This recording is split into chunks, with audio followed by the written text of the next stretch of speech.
श्रीगणेशाय नमः। श्रीशीतलादेव्यै नमः। श्रीशीतलाष्टकम्।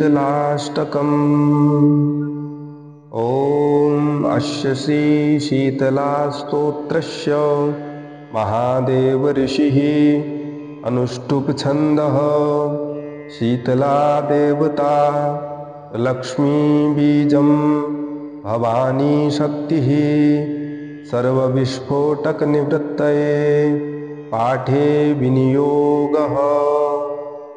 ईश्वरोवाच वन्देऽहं शीतलां देवीं रासुभस्थां दिगम्बरां मार्जनीकलशोपेतां शूर्पालङ्कृतमस्तकां।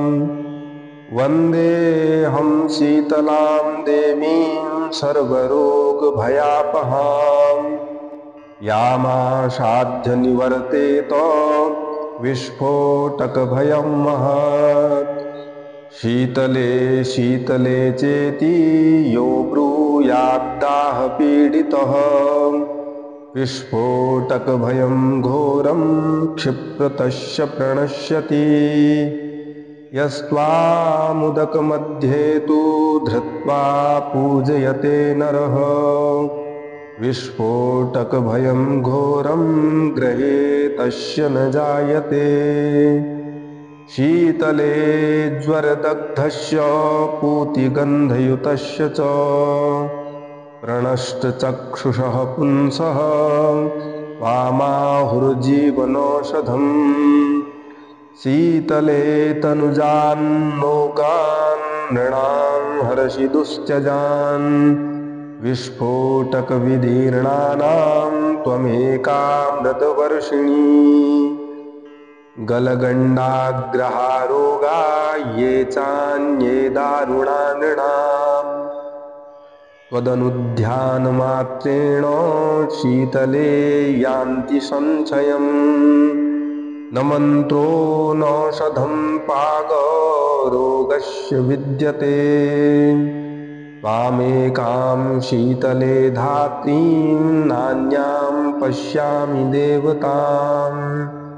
मृणालतन्तुसदृशीं नाभिरन्मध्यसंस्थितां यस्त्वां सञ्चितयेद्देवी तस्य मृत्युर्न जायते।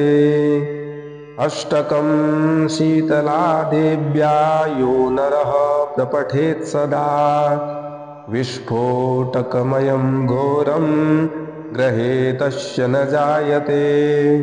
श्रोतव्यं पठितव्यं च श्रद्धा भक्तिसमन्वितैः उपसर्गविनाशाय परं स्वस्य न तं महत्। शीतले त्वं जगन्माता शीतले त्वं जगत्पिता शीतले त्वं जगद्धात्री शीतलायै नमो नमः। रासभोगर्दभस्यैव खरो वैशाखनन्दनः शीतलावाहनस्यैव दूर्वाकन्दनिकृन्तनः। एतानि खरनामानि शीतलाग्रे तु यः पठेत् तस्य गेहे शिशूनां च शीतलाङ्घ्रु न जायते।